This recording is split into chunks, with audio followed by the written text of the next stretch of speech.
14 wins in total in a row, 7 Grand Prix wins in a row, unbeaten in 3 months. Marc Marquez wins again in MotoGP, does the double this week at Balaton. It looked a formality. He came in, delivered. The world title is within reach. Fantastic rides from the world champion Jorge Martin, Marco Bezzecchi delivering again for Aprilia, and also plenty of drama down the field with incidents and plenty of talking points to get into. We'll not cover it all in this video. We'll talk about the main points, and you can join us for the podcast tomorrow. My name's Jordan. Welcome to the channel. Let's get into it. So yeah, Marc Marquez, 175 points is his championship lead. I mean, this race win streak that he's on, he just spoke there to After the Flag, MotoGP.com, and he said it's not normal to just come and do this. He can't really understand it. And it kind of shows the headspace that Marc's in. Everything is just flowing for him. And he talked about today when he got into a rhythm. And early on, it wasn't easy for him if you've watched the race already. I'll give you a brief rundown. He made a good start and got the brakes released perfectly for turn 1, but went slightly wide. And that allowed Bezzecchi through. And then into the turn 2, as you know, at bottlenecks. He made contact with Bezzecchi, and he dropped down to thirds. He had to get past Frankie Morbidelli, and then the chase was on to catch Bezzecchi. And Bezzecchi wasn't really able to pull a big enough gap. He got it to around 1.2, and then within a lap from Marc overtaking Franco, it just went down to 3/10 within one lap, and you could tell Marc was, how can I say, having to just go into 4th and 5th gear and just kind of use a bit of reserve. And then the overtakes started, but you couldn't get them done. You could get them stopped. And it just shows the tight nature of the Balaton circuit, which we'll talk about. But he got the move done into turn 1. And he done something that I haven't seen Marc do in maybe 6 years. Maybe last year at Aragon was a show of it, where he takes the lead and he does something where you see him just pull a second and a bit in one lap. He done that. He took the lead, and on the same lap, he got the lead up to 1.4 seconds to Marco Bezzecchi. And I thought that graphic was wrong, but it just shows the margin that he has when he's able to do those fast laps that he has in reserve. He just goes. He dips into the little bag. He just goes 3 of these laps in a row, bang, bang, bang. The gap's up to 3 seconds. He's so good at doing that, and when he's in that flow state that he talks about, he just can't be beaten. No matter the machinery you put him on, you see him do it on the Honda, you see him do it on the GP23, you see him do it on the GP25 now. He just can't be stopped, and people say it's boring. It's not boring. I'm witnessing a guy look at MotoGP and the history books straight in the eye and just rip them up and create his own crown and glory. He's had unbelievable seasons in the past, but this is his greatest season he will ever have. To win 14 races in a row, 7 rounds, double races, back to back, and just continue to just grow the record books on his side and the stats. It's not normal. He's incredible. He's simply incredible for the things that he's came through. Yeah, I don't know what else I can say about him. Plenty of talking points about when the championship's going to be wrapped up. I mean, if he scores, I think, 10 more points than his brother in the next round at Barcelona, he has a chance of winning the world title at Misano. And we're not even into the flyaway races yet, which is just ridiculous. But let's see what happens with Marc. He's incredible. 10 out of 10 weekend from him. And yeah, he marches on relentlessly. Jorge Martin, I want to give real credit to. This season has been a disaster for Martin. There's no beating around that. The injuries in pre-season, the injuries then when he was trying to come back, then he got injured in his first race back.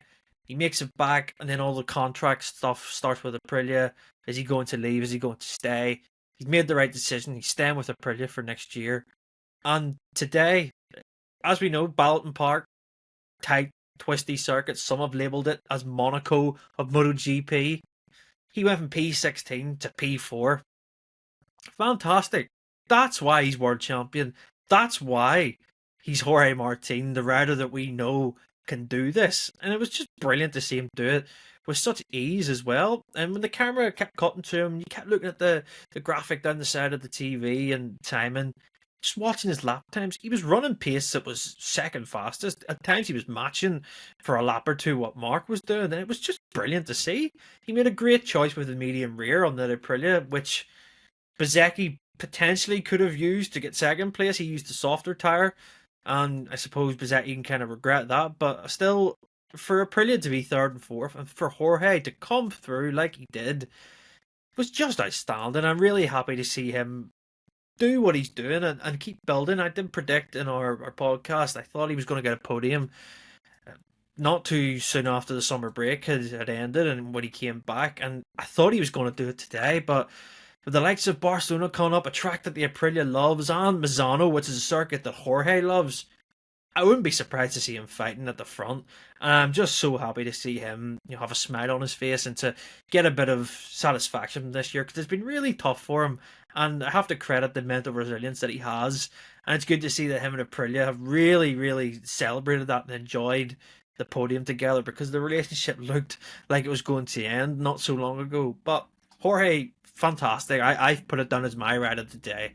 For me personally, I thought it was just excellent. Bezzecchi, as I say, P3. I thought Bezzecchi, like I said, tyre choice maybe went against him, but for him to continue to be on the podium, I mean, I'm going to make a prediction now. I think Marco Bezzecchi's going to be third in this World Championship by the end of the season, and he's only 31 points off Pecco Bagnaia, which is shrinking every single round now, because Bezzecchi is there every Sunday, no matter what. He's on the podium, and Aprilia have got themselves a fantastic rider in Pedro Acosta. I mean, a really good end of the weekend for Pedro, salvaging the P2.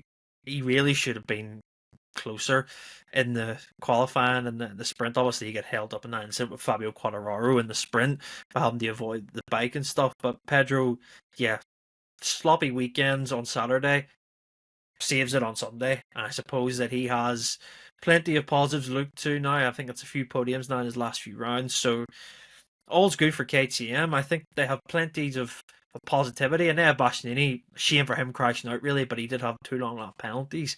But pace was there. Luca Marini, P5 and P4 over the weekend. Outstanding for the Honda. Really good to see that. And they've made some really good changes with that bike in terms of the chassis. And let's see if it can progress now. Barcelona, which is a circuit the Honda does usually struggle around. So let's see if the data has been gathered and if they can progress even more. Morbidelli 6th, Binder 7th, Potaspargaro in 8th. So KTM, strong showing again. That's been 3 weekends now where we've seen KTM really look like they're the ones that can challenge with Aprilia towards the Ducatis. Pecco Bagnaia, tomorrow, if you want to hear our thoughts on him, it's a disaster. It's an absolute disaster. I think that was his worst weekend, along with Silverstone potentially. He was just nowhere. Issues, bike problems, start problems, can't stop the bikes in the heavy braking zones. He just can't. The rear keeps lifting off the ground. What can you do when you look at him, when he looks at his teammate, and Fabio Di Giannantonio, who really was unlucky. He had an issue at the start of the race on the front row, and it caused him to go into the pits, and that was his race ruined. So, yeah. What are Ducati going to do with Pecco? What's Pecco going to do? That relationship is one to watch for sure. Yeah, that's MotoGP on a break now for 2 weeks until we get to Barcelona. Marc Marquez heads to his home Grand Prix in an unassailable lead. The World Championship is literally that close. I may as well get ready and start preparing some championship graphics, mightn't I? Because I think I'm going to need them pretty soon. Yeah, let me know what you think in the comments below, guys. Comment as always. Like, thanks for your support, and I'll see you tomorrow for the podcast. Take care.